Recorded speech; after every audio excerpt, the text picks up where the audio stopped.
जय गुरु जी। आज दोपहर का विज़न मैं आप सबसे शेयर करती हूँ। दोपहर में मैं ऐसे ही लेटी हुई थी तो मैंने पता नहीं ध्यान लग गया कि क्या हुआ, मुझे मालूम नहीं। सच बताऊँ तो हर बार बोलती हूँ कि ध्यान लगाना तो मुझे आता नहीं, पर आंखें बंद करती हूँ तो उसके बाद जो दिखता है उसके बाद आंखें खोलने की कोशिश करती हूँ, पर आंखें खुलती ही नहीं। ऐसे लगता है जब जो सब कुछ है वो मेरे सामने हो रहा है। तो मैंने देखा कि कुछ आर्मी के लोग आए हैं जिन्होंने ग्रीन यूनिफॉर्म पहनी हुई है, सर पे एक कैप है और मेरा बेड उठा के ले जा रहे हैं। पूरा का पूरा मेरा बेड जा रहा है, कहीं जा रहा है, ऐसे जा रहा है हवा में, हाँ, घूमता जा रहा है, घूमता जा रहा है। मैं ऊपर चली जाती हूँ कहीं पे और उसके बाद मैं वहाँ पर देखती हूँ कि गुरुजी मुझे क्या दिखा रहे हैं कि एक छोटा सा बच्चा है। तो वो बच्चा बेबी पैदा हुआ है और बेबी ऐसे पकड़ाते हैं और वो बिल्कुल उसने कपड़े नहीं पहने होते, नंगा होता है। तो जब वो दिखाते हैं कि वो नंगा आ रहा है, मतलब ऐसी सामने से आ रहा है, मैं देख रही हूँ, आते ही एक माँ के पास आता है और उसको अपने सीने से लगा लेती है और उसे उसका उसको पालती है, सब कुछ करती है। और उसकी जो भी उसके भाग्य में लिखा है, हर माँ चाहती है मेरे भाग्य में सब अच्छा ही हो मेरे बच्चे के, तो वो माँ उसके लिए प्रे करती है।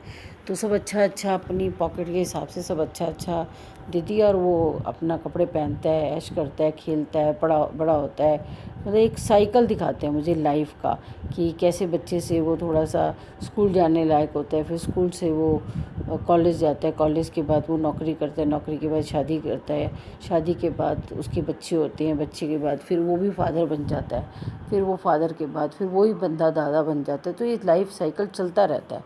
तो लास्ट में जब उसकी डेथ होने वाली होती है तो वो दिखाते हैं वो फिर से रंगा हो गया है और भगवान कहता है कि जो कुछ भी तूने यहाँ से लिया था, जो कुछ भी था, सब भाड़े का था, सब तेरे कर्मों के हिसाब से, जो तेरे कर्मों में लिखा था उस हिसाब से तुझे मिला, सब कुछ हुआ, तुझे मिला भी और तूने दिया भी। और अब ये सब कुछ लौटा दे और ये गठरी मुझे दे दे। अब तू जा, अब अगले जन्म जब तेरे की योनि जिस योनि में आएगा तेरे को गठरी दे देंगे।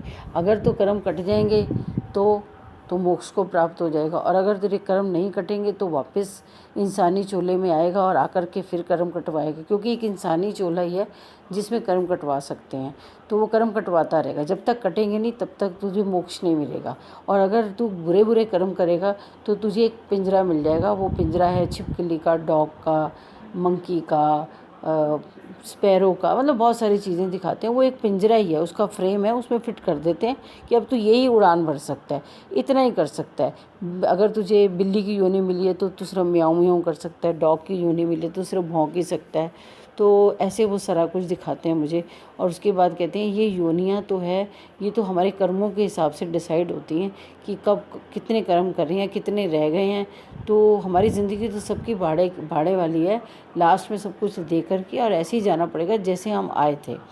तो ये सब मैं देखती हूँ, गुरुजी मुझे दिखाते हैं, हर चीज़ बहुत अच्छे से दिखाते हैं, बड़े अच्छे से समझाते हैं। क्योंकि सारी ज़िंदगी जितने भी सत्संग गुरुजी के हैं या संगत के हैं वो सिर्फ एग्जाम्पल्स हैं हमें समझाने के लिए। एक्चुअल मीनिंग की मोरल ऑफ द स्टोरी तो यही है कि जो तू नंगा आया से तू नंगा जाना है, लेकिन सब कुछ भाड़े रहे थे, वापस लौटा के जाना है। तो ऐसे ही मैं ये सत्संग कर रही थी, किसी आंटी के साथ भी कर रही थी, उठने के बाद भी, तब भी गुरुजी ने बोला कि जो भी तुम्हारे अगेंस्ट है, कोई भी वो सब हारा हुआ उम्मीदवार है। यानी अगर वो डॉग है उसको सिर्फ भौंकना ही तो आता है, तो इंसान की बराबरी कैसे कर सकता है? इंसान तो सब कुछ कर सकता है। अगर कोई बिल्ली है तो म्याऊं म्याऊं ही करेगी ना, और तो कुछ नहीं करेगी। तो सब हारे हुए उम्मीदवार है ना, तो इनको इनको इनसे जीतना कितना आसान है, इनसे तो जीत जाएंगे। फिर उसके बाद उन्होंने कहा कि जड़ा मेरे को आया अग्गा सवारन आया। लेकिन लोग बुरे कर्म कर के अग्गा तो सवारना छोड़ो, वो पिछला भी साड़ लेन देने। तो अपनी जो भी कर्म है उनको संभाल के रखो। इसीलिए गुरुजी कह रहे हैं ईश्वर से मत डरो, गुरु से मत डरो, गुरु से दोस्ती रखो। डरना है तो अपने कर्मों से डरो कि कर्म ना बने।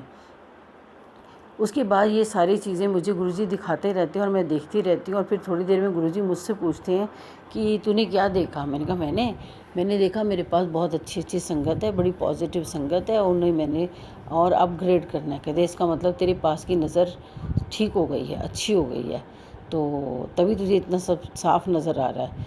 और फिर उसके बाद मैंने कहा, कहते अच्छा फिर दूर में क्या नज़र है? मैं कहा दूर में आप नज़र है, और आपने जो बातें बताई ये सारी मुझे सही से समझ आ गई हैं। तो फिर दुनिया को बता सकती है ना। मैं कहा हाँ जी, इसमें डरना नहीं है। मैं कह नहीं डरने की क्या बात है, आपकी बातें ही तो दुनिया को बता रही हैं, क्योंकि आप तो प्रैक्टिकल करके बता रहे हो ना, तो प्रैक्टिकल करके ही तो लोगों को बताना है। कह रहे हाँ अच्छे से बताएगी, थोड़ी ठोकरें लगेंगी, फिर गिरेंगे, फिर ठोकर लगेगी, फिर गिरेंगे, लेकिन धीरे धीरे इनको सबक याद हो जाएगा। क्वेश्चन बहुत सारे हैं, क्वेश्चन के आंसर रटे हुए हैं आज तक, सिर्फ एग्ज़ाम देने के लिए इतनी नॉलेज है लोगों की। उसे कहते हैं पढ़े लिखे की डिग्रियां जो किताबों में पढ़ी हैं। ये डिग्री हासिल करने के लिए प्रैक्टिकल करना पड़ता है कि प्रैक्टिकली इस क्वेश्चन का आंसर क्या है। जब तक तुम्हें एक क्वेश्चन का आंसर अच्छे से ना समझा दूँ तो तुम बार बार क्वेश्चन ही करते रहोगे। तो इसीलिए मैं अच्छे से समझा रहा हूँ कि ज़िंदगी क्या है, फिर क्वेश्चन करने की ज़रूरत नहीं है, सिर्फ समझने की ज़रूरत है। फिर तुम दूसरों को भी समझाओगे। जब सारे समझदार इकट्ठे हो जाएंगे, सारी पॉजिटिविटी हो जाएगी, तो एटमॉस्फेयर और घर सब बहुत सुंदर हो जाएगा। तो मैंने कहा ठीक है मैं बता दूंगी। तो कहते हैं फिर तेरे को दूर से क्या नज़र आया। मैंने कहा मुझे दूर से आप नज़र आए और आपकी सारी बातें नज़र आई जो मैं सुनने आई थी। कह रहे इसका मतलब तेरी दूर की नज़र भी ठीक है। मैंने कहा अच्छा आपने उस दिन मुझे जो बोर्ड में बिठाया था, चश्मा मेरा आगे आगे जा रहा था और स्पीड ब्रेकर था, उसे क्रॉस करना था, तो आपने कहा कि मैंने आपसे कहा था आप पास बैठ जाओ। कहते कैसे बैठ जाऊँ मैं तेरे साथ, मैं जो संगत मेरे को समझ चुकी है, जो मुझे जान चुकी है, उसके साथ बैठने की ज़रूरत नहीं है। अब उसे पुश करना है ताकि वो और आगे जाए, और जब वो आगे जाएगी तो उसके पीछे पीछे लोग आएंगे। पता है तेरे को, जब मैं धरती पे था तो दुनिया मुझे नहीं समझ पाई, मैं चला गया तो फिर उसके बाद मेरी फ़ोटोएँ तक घर में है, सब कुछ घर में है। क्यों है? क्योंकि उन्हें मालूम है ये बहुत अच्छे गुरु थे, भगवान थे, जिन्होंने घर घर आकर हमारे कर्म काटे, कष्ट काटे। आप कहते हैं कि गुरु की फ़ोटो भी घर आ जाए ना तो कल्याण है। ये बात सच है। किसी भी अच्छे इंसान को याद करोगे और अच्छे इंसान की फ़ोटो अपने घर में रखोगे तो कुछ तो उसको उसके फ़ोटो से ही उसके कर्म कट जाते हैं। तभी तो जब परेशानियाँ होती है लोग फटाफट मेरी फ़ोटो उठा के पिलो के नीचे रख देते हैं। पर मैं उस समय ये कहता हूँ अभी की जो परेशानी है उसे तो मैं टाल दूँगा, पर उसके लिए तू तैयार है कर्म कटवाने के लिए? आगे के कर्म कटवाने के लिए मैंने तुझे मौका दिया है कि तेरी बात मान ली है, मैं तेरे पिलो के नीचे आके तुझे मैंने ब्लेस कर दिया। लेकिन ये सोच ले कि जब अगला संकट आएगा फिर मत मेरा फ़ोटो ढूंढियो, तब तक तो मैं तेरे दिल में बैठ चुका हूँगा, तुझे ज़रूरत ही नहीं है। तो ये पास की नज़र और दूर की नज़र दूर करने आया हूँ, ठीक करने आया हूँ, अच्छे से सबको समझ आ जाए, यही रास्ता दिखाने आया हूँ। बार बार मेरी फ़ोटो मेरे पेंडेंट पानी में डाल के जल प्रसाद पीते वो अच्छी बात है, पॉजिटिविटी मिलती है उससे, पर पॉजिटिविटी उस क्षण के लिए नहीं कि ये दुख आया है, वो पॉजिटिविटी आगे का सबक सिखाने के लिए। इसी पॉजिटिविटी को संभाल के रखियो। इसको ये कल डिस्चार्ज हो जाएगा, सब खत्म हो जाएगा, फिर अगले दिन फिर ढूंढेगा गुरु कहाँ है, गुरु कहाँ है, गुरु कहाँ है। गुरु ਨੂੰ ਨਾਲ ही रहा, गुरु तेरे नाल ही बहन आया, वो तेनू छड़ के किधर नहीं जाएगा, पर तू ही मैनू छड़ देना है। बस ये सबक सिखाना है। मैंने कहा ठीक है बता दूंगी सबको। मैंने कहा मेरे बेड को वापस नीचे ले जाओ ना प्लीज़, मुझे बहुत डर लग रहा है, मुझे तो समझ नहीं आ रही गुरुजी मैं कहाँ आ गई हूँ। मेरे हस्बैंड भी बेड पे साथ मेरे लेटे हुए हैं, तो आप प्लीज़ कहते देख ले तू कर रही है, तेरा घर वाला तेरे नाल लेटा है, उन्होंने पता भी नहीं तू कित्थे हैगी है। तो नाल वाले नूं पता भी नहीं चलता कि ओदे किन्ने कर्म कट गए इन्नी देर विच। तो मैंने बोला अच्छा ओ मुझे क्या पता, मुझे पता तो मैं और लोगों को बिठा लेती। कह रहे हाँ तू चली सी बोट हुई सब नूं बिठान की, बोट खाली क्यों लेके जा रहे हैं। कह रहे पहले तेनों अच्छी तरह समझाते दिया, आगे कुछ नहीं हैगा, खतरा नहीं हैगा, खुशियां ही खुशियां ने। ਤਾਂ ਹੀ ਤੇ ਤੂੰ ਜਿਸ ਤਰ੍ਹਾਂ ਹੀ ਪਾਰ ਕੀਤਾ ਸੀ, ਪਾਣੀ ਵਿੱਚ ਹੱਥ ਪਾਇਆ ਸੀ ਨਾ, ਹੱਥ ਦੀ ਰੇਖਾਵਾਂ ਚਮਕ ਰਹੀਆਂ ਸੀ। मैं क्या हाँ जी हाँ जी चमक रही थी हाथ की रेखाएं। क्यों चमक रही थी? क्योंकि ज़िंदगी की क्लैरिटी समझ आ गई है। ਉਹੀ ਕਹਿੰਦੇ ਨਾ क्वेश्चन पढ़ते हैं ਉਹਦਾ आंसर रटिया होंदा है, क्वेश्चन ਨੂੰ पूरा पढ़ते नहीं, आंसर रटे हुए ਨੂੰ लिख देंगे ने। ਉਹ उस क्वेश्चन का आंसर ही नहीं होंदा ਜਿਹਦਾ लिख देंगे हो। ਉਹੀ पढ़ाना है कि पहले समझो लाइफ का मतलब समझो, फिर किसी ਨੂੰ ਅੱਗੇ ज्ञान ਦਿਓ।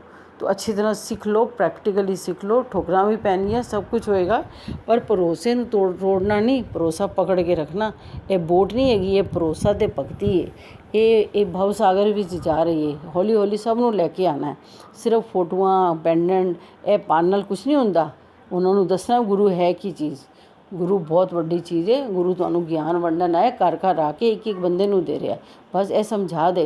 मैं क्या हाँ जी मैं कोशिश करूँगी, पर आप मेरा बेड वापस नीचे ले जाओ, मुझे बहुत डर लग रहा है। तो बस फिर वो नीचे बेड मेरा आता है, तो मैं देखती हूँ कि मेरे बेड के आसपास ना आर्मी वाले लोग हैं, उन्होंने कैप पहनी हुई है और बेड नीचे रखते हैं, और मैं एकदम आँखें खोल के बैठ जाती हूँ। मेरे शुक्र है मैं वापस आ गई। मैंने अपने हस्बैंड का हाथ पकड़ा और मैंने कहा चलो शुक्र है आ गई। आपको पता है अभी मैं कहीं कहीं चली गई थी, बेड समेत चली गई थी। ये विजन्स नहीं है, ये कुछ और है, ये मेरे समझने की बातें नहीं है, पर जो मुझे समझ आता है वो मैं आप सबसे शेयर इसीलिए करती हूँ क्योंकि गुरुजी का कहना है, ये बताना है सबको। यही ज्ञान है जो सारी दुनिया को बांटना है और बताना है, ताकि लोग धीरे धीरे आगे आएँ। ये रास्ता बहुत लंबा है लेकिन बहुत आसान है, बहुत आसान है। बस किसी को कुछ नहीं कहना, किसी का दिल नहीं दुखाना, मुस्कुराते रहना और शुक्राना करते रहना। जब शुक्राना करोगे, मुस्कुराते रहोगे, दिल नहीं दुखाओगे, तो बाकी चीज़ों की तो हमें ज़रूरत ही नहीं है। बाकी तो अपने आप आगे पीछे आएंगी। गुरुजी ने बोला ना, तुम पैसे के पीछे भागना बंद करो। जिस दिन तुम पैसे के पीछे भागना बंद करोगे, उस दिन पैसा खुद ब खुद तुम्हारे पीछे चल के आएगा। पर भरोसा रखो ना पहले गुरु पे, जिसने राह बताई है ये वाली, ये धन पाने की। ये धन अनमोल है, ये तुम्हें छोड़ के कभी नहीं जाएगा। बाकी धन तो जाते समय वो ले लेंगे, लेकिन ये धन शरीर के अंदर जाएगा, क्योंकि शरीर के अंदर ही तो गद्दी लगी है गुरुजी की। उसी को तो लोगों ने प्रणाम करना। उस प्रणाम को सिखाने के लिए कि कैसे प्रणाम करते हैं, वो मैं सिखाने आया हूँ। बाहर की जो फब्बत है और बाहर की सब चीज़ें हैं ना, वो तो दिखावटी हैं, वो तो थोड़े दिनों में सब गायब हो जाएंगी। उनको पकड़ने की कोई ज़रूरत नहीं। अपने मन को, अपने भरोसे को और अपनी भक्ति को पकड़ो। उसका ऐसा पकड़ो कि वो छूटे ना, किसी की बातों में ना हो। भगवान से डायरेक्ट कनेक्शन लगाओ। वो बिल्कुल वेला बैठा तुम सबके लिए, तुम सबको ज्ञान बांटने आया। तुम इस भवसागर में पाँव रखो और बहते ही चले जाओगे, और बाकी सब काम हो जाएंगे। बस गुरुजी ने मुझे ये बताया। जय गुरुजी, थैंक यू गुरुजी, शुक्राना गुरुजी।